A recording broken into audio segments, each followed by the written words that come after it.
जय गुरुदेव।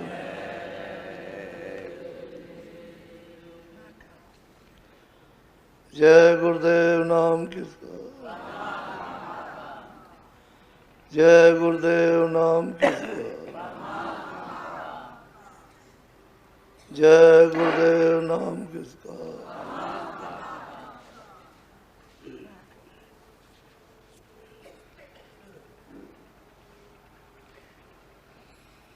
मेरी नरदेह ये तुमको बनाओ काज कछु अपना। समय समय पर महापुरुषों ने समय के जीवों को चिताया कि ये नरदेही मनुष्य शरीर ये मिला है, ये बारंबार नहीं मिला है। उसमें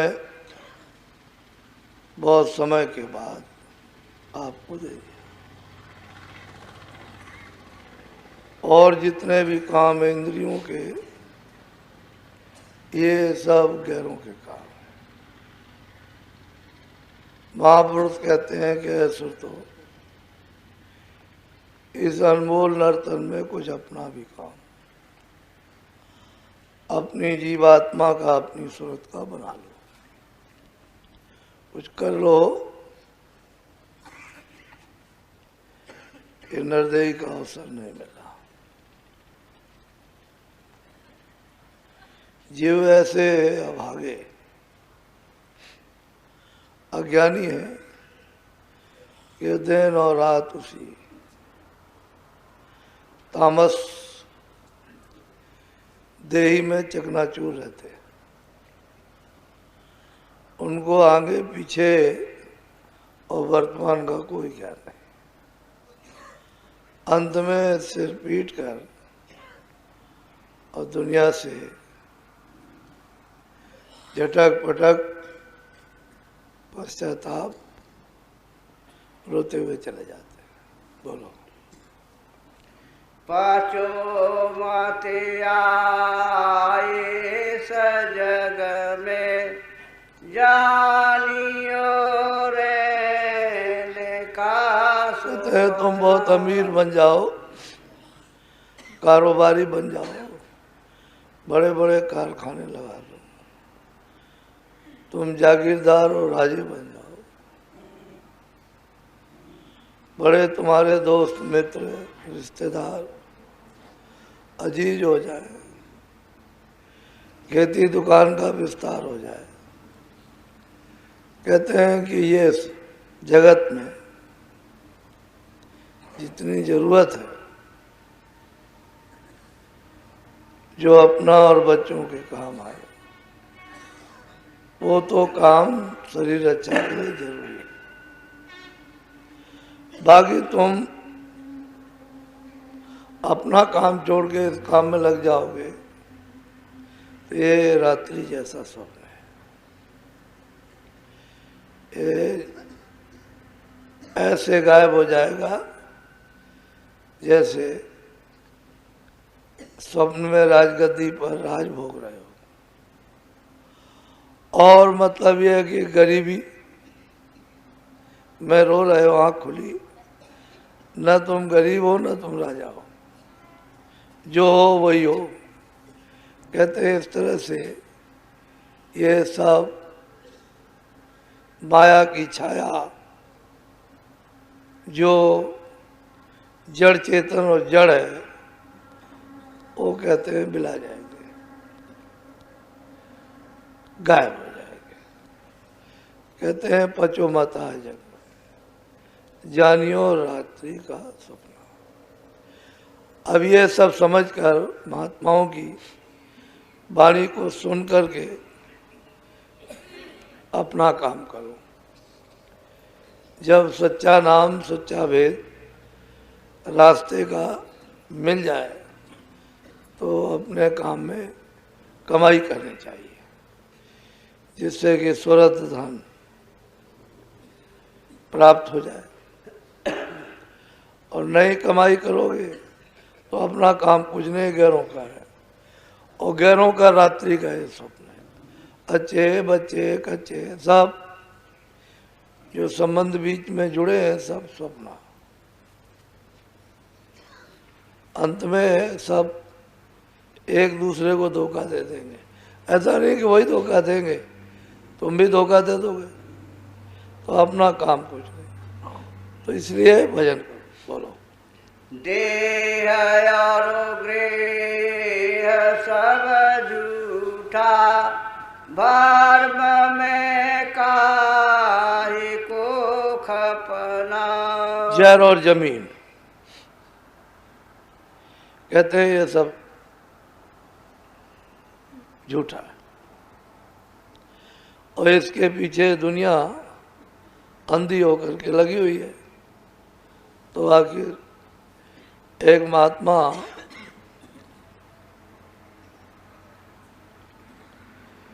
पहले जागीरदार थे, महात्मा मिल गए तो फिर भजन करने लगे। जब उनको अंदर की दौलत संपत्ति मिलने लगी तो संसार ऐसा मालूम जैसे खाक है, राख है। भजन करने लगे। लोगों ने कहा कि अरे आप की जमीन मकान ये सब पड़ा हुआ है, टूट फूटा। अरे कहने लगे कि टूटने फूटने दो, पहले जब नहीं जानते थे तो बनाया था, अब तो जान गए, अब क्या है, वो तो टूटे फूटे गए। एक मकान में 10-12 कमरे थे, अपना भजन करते रहे, आनंद लेते रहे। किसी ने कहा बरसात आने वाली है, देखो ये टूट गया, बड़ा चुएगा। तो जब बरसात आ गई, चूने लगी, तो पीछे वाले भी चले गए, अपना उसमें भजन करने लगे। फिर दूसरी बरसात में वो भी कुछ मतलब है कमजोर हुआ, कुछ ये टूटा फूटा, तो पानी गिरने लगा। तो लोगों ने कहा कि अरे भाई पानी, अरे कह लगे गिरने तो क्या है, तो पीछे तीसरे कमरे में चले गए। जब सब कमरे टूट जाए, एक रह गया, उनका चलो ठीक है, मालिक की जो मर्जी। फिर वो उसमें चले गए। जैसे ही टूटने फूटने का हुआ, वैसे ही उनका समय पूरा हो गया। समय पूरा हो गया, चले भाई क्या करते, समय अपना पूरा हो जाता, बस चल दिया, दुनिया तमाशा देखती रह गई। कहने का ये मतलब कि जो अपना काम कर ले वही चतुर है, वही होशियार है, और नहीं तो पागलपन है। अपने काम में भी जुटना चाहिए, काम गैरों का भी कर दो। जिसका लिया दिया, मान लो रे घर में बाल बच्चे आए, उन्हीं का लिया दिया, तो खुशी खुशी से कर दो, उनका भी करो, अपना भी काम करो। ठीक है, ये दूसरों का, ये अपना, तो भजन भी करो और काम भी करो। इसीलिए तो ये गोरख धंधा महात्माओं ने रखा है कि भाई काम भी कर दो, अपना भजन भी कर लो। तो कहते हैं कि ये सब देखते ही देखते ये शरीर भी झूठा, लोग भी झूठे, धन दौलत ये सब झूठा। सही और सच्ची चीज तो वो है जो इसमें फंसी पड़ी हुई है, और वो है जीवात्मा। इस जड़ में फंसी हुई, उसी के लिए यतन। महात्माओं का सत्संग, भजन, ध्यान, ये सब उसी के लिए। तो वो अगर न किया तो बेकार चला गया। जैसे और चीज़ों के लिए यत्न करते हो, वैसे ही जीवात्मा के लिए भी यत्न करना चाहिए। बोलो। काम और क्रोध बीच बीच में जीव से भार कहते हैं कि भाई झुकाना। सत्संग तो किसी को मिला नहीं, रामायण गीता जो प्रचलित है समझ में आई नहीं, पूजा पाठ जो बाप दादे करते थे अब तो किया नहीं, मंदिर मस्जिद में जाते थे जाना बंद कर दिया, गंगा जमुना स्नान वो भी खत्म, और तीरथ व्रत कर वो भी खत्म कर दिया, तो बस खाने पीने में लग गए। तो बस जब काम और क्रोध और लोभ मोह अहंकार उठेगा तो ये ऐसे पागल करेंगे कि बस किसी तरफ का भी नहीं है। जब लोग बोरा जाते हैं तो राज का राज, प्रजा का प्रजा खात्मा कर देते हैं, कुछ नहीं समझते, प्रजा भी खत्म कर दे, राज को भी खत्म। ये है, कहते हैं कि इस तरह से जीव बेचारा क्या करेगा, तो भुर्जी के बाहर की तरह से बालू गर्म कर रही पहुँच रहा है, क्या करे, उसके लिए तो कोई सहारा है नहीं है, और महात्मा मिलते नहीं है और कैसे मिलेंगे, इसे ज्वाला में तो मिलते नहीं, न समझ में आएगा। तो जब कभी सत्संग मिल जाए और होश आए तो अपना काम जो सबसे ऊपर है उसे करना चाहिए। बोलो। नहीं कोई राह बचने की, काल से कोई नहीं अब ये बचना। ऐसे महात्माओं के नियम है कि जो वचन कह दिया वो अटल है, कोई काल से बचना नहीं, बचेगा ही नहीं। ये ऐसा विधान अटल है कि उसको कोई काट नहीं सकता। कहते हैं कि जो कर्म किए हैं उससे कोई बच नहीं सकता, उसकी सजा जरूर मिलेगी। क्या करेगा जीव बेचारा, जीव का यहाँ कोई भी साथी नहीं, तीर तलवार ये तो सब थोड़े दिन के बनावटी है, बाकी साथी उसका यहाँ कोई नहीं है, न घर का न बाहर का, सब तमाशा देखते रह जाते हैं बस ऐसे, कौन था, कहाँ गया, कहाँ से आया था, बस यही, बस अंतिम संस्कार कर देते हैं। तो जीव कोई बचना नहीं पाएगा, सबको घसीट ले जाएगा।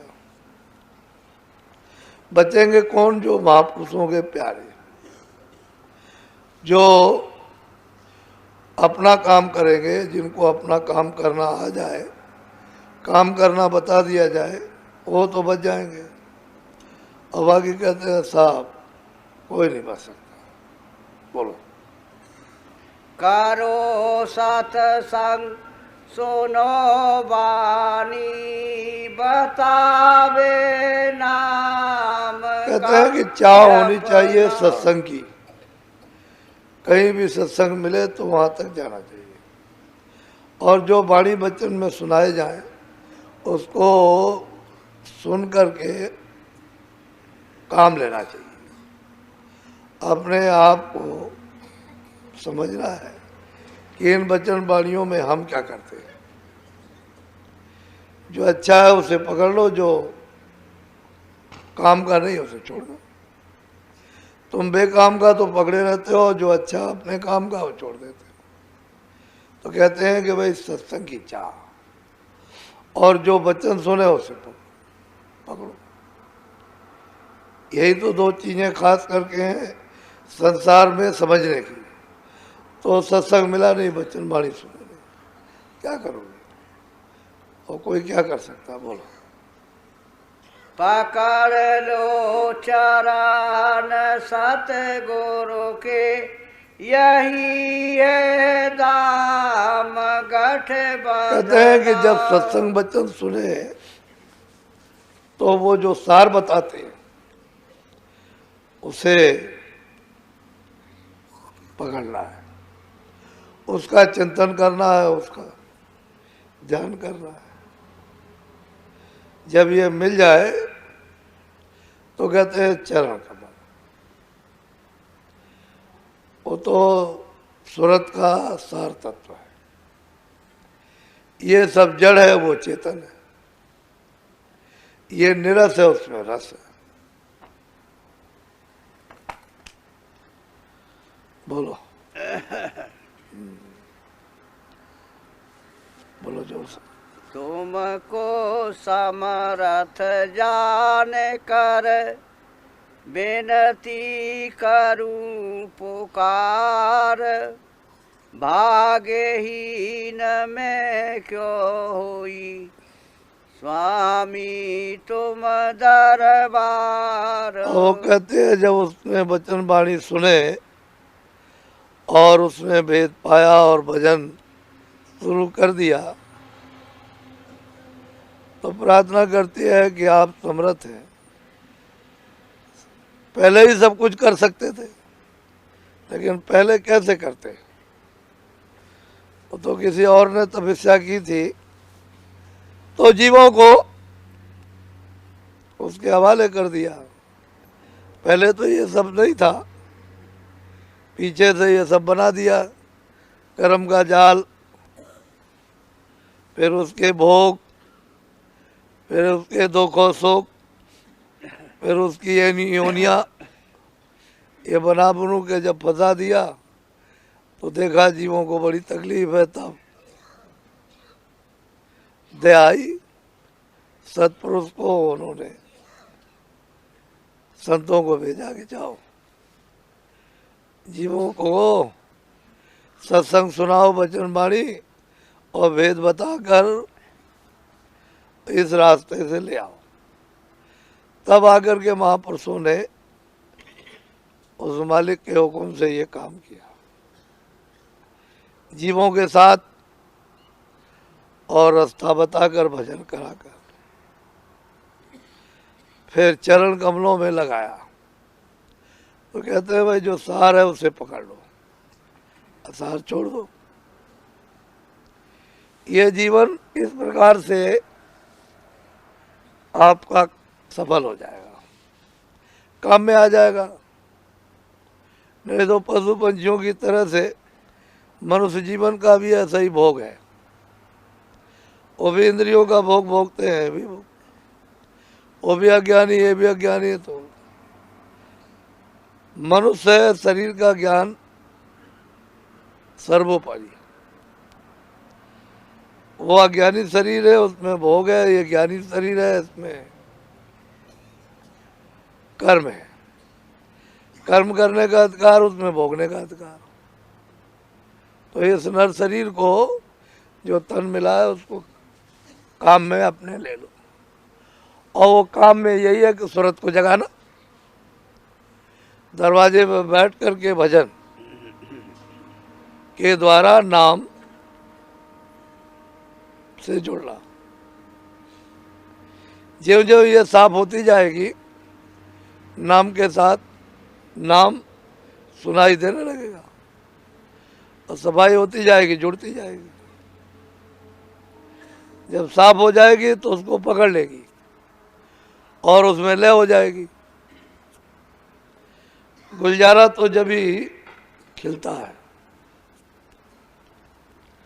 जब ये साफ होकर के नाम में शब्द में लय होती है, तब पता चलता है कि नाम की कितनी बड़ी महिमा और ताकत, शक्ति है।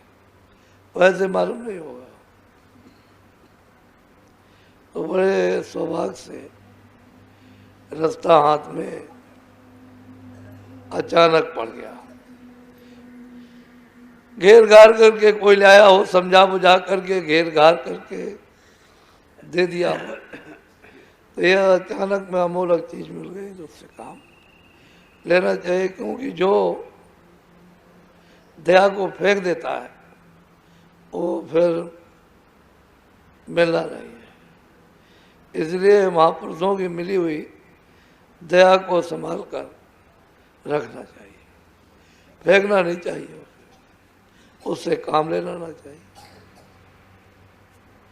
तो हम लोग जो है उस दया को फेंक देते हैं और संसार में ऐसे उलझते हैं कि याद भी नहीं करते, तो नर शरीर नर से चला जाता है।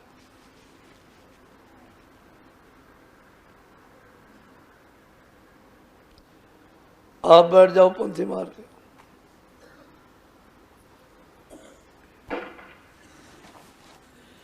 पंथी मार के बैठो।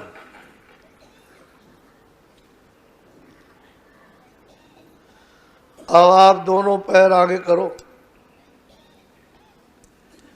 दोनों पैर आगे करो और उस पर अपने इन घुटनों पर हाथ रखो और आंख और कान बंद करके कानों से ऊपर की आवाज को सुनो तो।